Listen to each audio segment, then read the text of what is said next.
আসসালামু আলাইকুম, স্বাগত জানাচ্ছি আরটিভির মধ্যাহ্নের সংবাদে। আপনাদের সঙ্গে আছি আমি সিনথিয়া রহমান। লকডাউনের মধ্যেই হঠাৎ করে শিল্প কারখানা খুলে দেওয়ার খবরে রাজধানী ফিরতে শুরু করেছে কর্মজীবী মানুষ। তবে গণপরিবহন বন্ধ থাকায় বিকল্প উপায়ে ঢাকায় আসছেন তারা। এতে সড়ক, মহাসড়ক ও ফেরিঘাটগুলোতে বেড়েছে যাত্রীর চাপ। সকাল থেকে শিমুলিয়া, বাংলাবাজার ফেরিঘাটে ভিড় করছে মানুষ। চাপ রয়েছে পাটুরিয়া, দৌলতদিয়া নৌ রুটেও। সিরাজগঞ্জের হাটি, কুমরুল, কাড্ডার মোড় থেকে পণ্যবাহী ট্রাকে গাদাগাদি করে ঢাকায় আসছে মানুষ। গাজীপুরের কালিয়াকৈর চন্দ্রামোড় এলাকায় ৩ চাকার গাড়ি বন্ধ করে দেয় দুর্ভোগে পড়েছেন যাত্রীরা। এদিকে লকডাউনের নবম দিনে ঢাকা চট্টগ্রাম মহাসড়কে বেড়েছে গাড়ি চলাচল।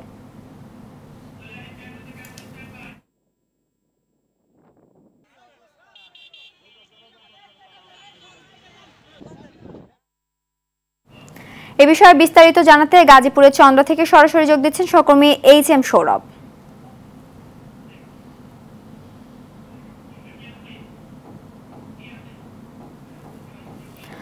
সৌরভ, পোশাক কারখানা খুলে দেওয়ার খবরে আশুলিয়ায় লকডাউন কতটা ভেঙে পড়েছে?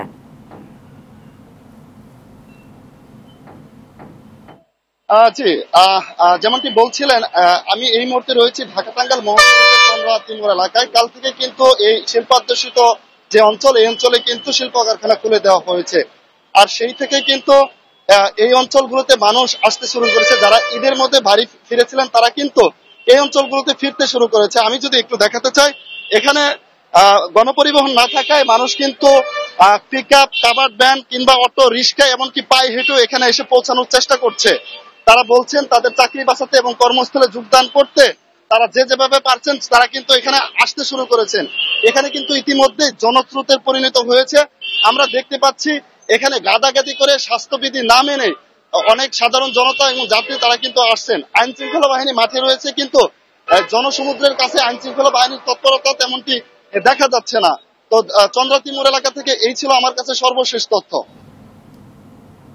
ধন্যবাদ। গাজীপুর থেকে জানাচ্ছিলেন HM সৌরভ। রাজধানীর গাবতলী এলাকায় আছেন সহকর্মী AR বাদল, সরাসরি যোগ দিচ্ছেন আমাদের সঙ্গে।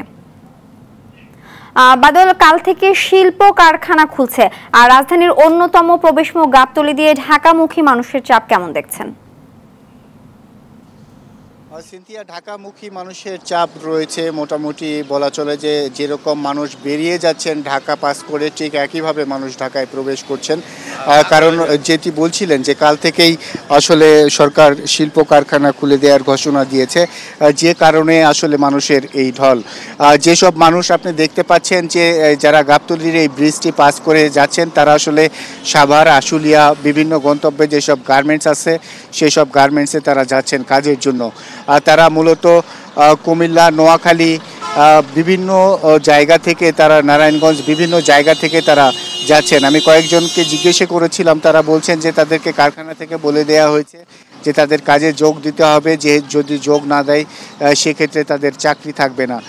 এরকম ঘোষণার প্রেক্ষিতেই তারা, যেহেতু যানবাহন বন্ধ, গণপরিবহন বন্ধ, যে কারণে কষ্ট করে পায়ে হেঁটে যেভাবে পারছেন সেভাবে তারা যাচ্ছেন।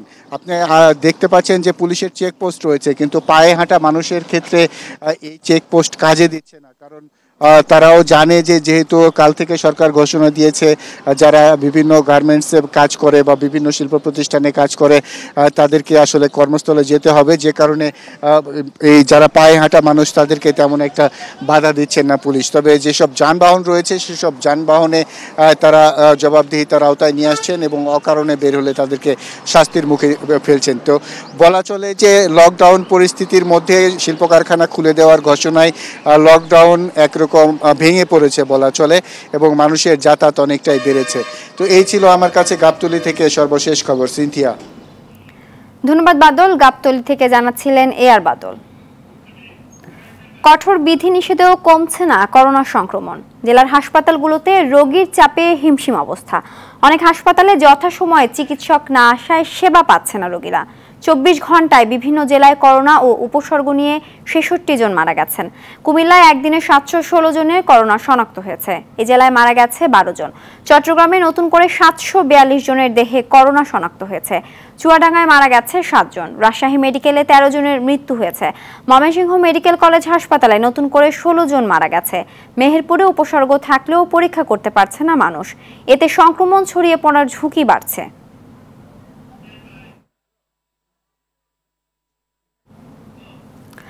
করোনার ঊর্ধ্ব সংক্রমণ মৃত্যুর বিষয়ে জানাতে ময়মনসিংহ থেকে সরাসরি যোগ দিয়েছেন সহকর্মী বিপ্লব বসাক।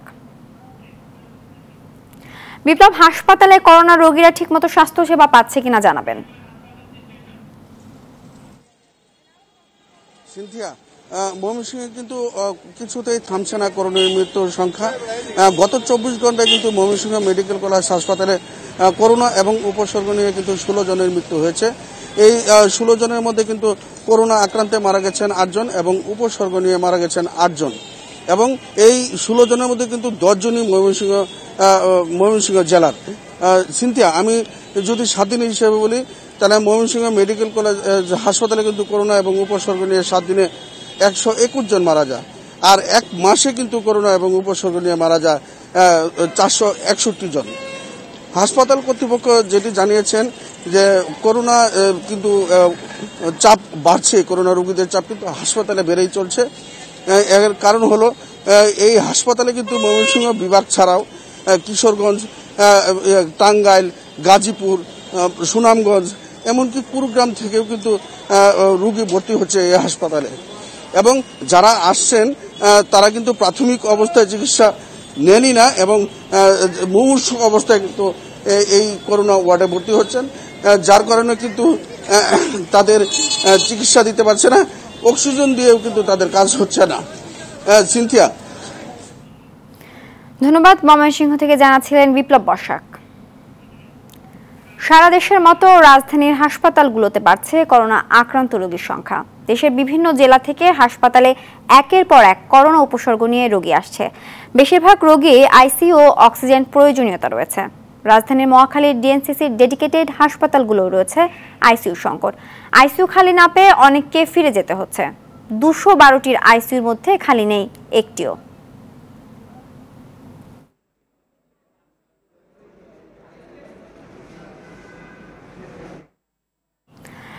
রাজধানী ঢাকা মেডিকেল কলেজ হাসপাতালে আছেন সহকর্মী বিল্লাল হোসেন, সরাসরি যোগ দিচ্ছেন আমাদের সঙ্গে। বিল্লাল, ঢাকা মেডিকেলের করোনা ইউনিটের কোনো আইসিইউ বেড তো এই মুহূর্তে খালি নেই। যেসব রোগী আইসিইউ পাচ্ছে না তাদের স্বজনরা কতটা উদ্বিগ্ন?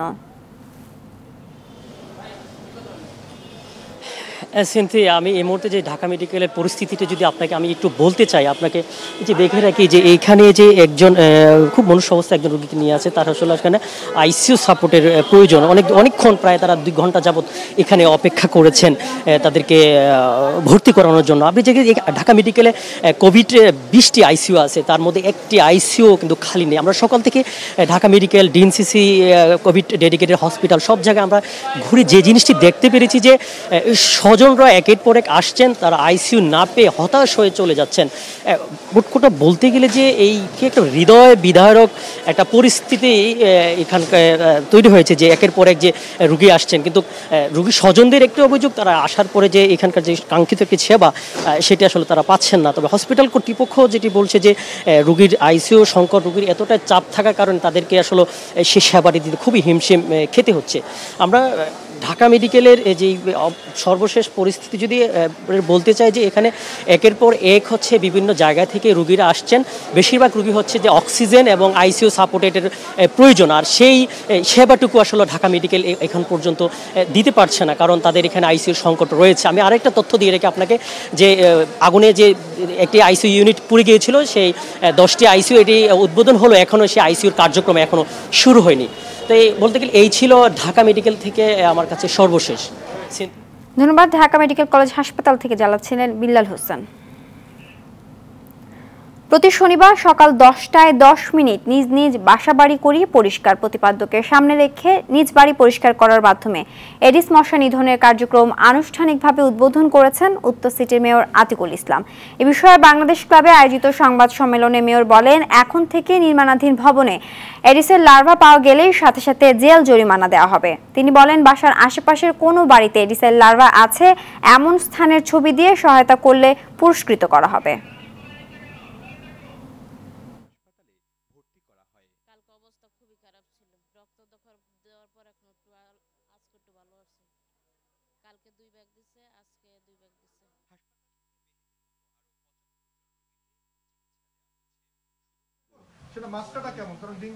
ঘরের মধ্যে রেখে দিই খালি গায়ে বা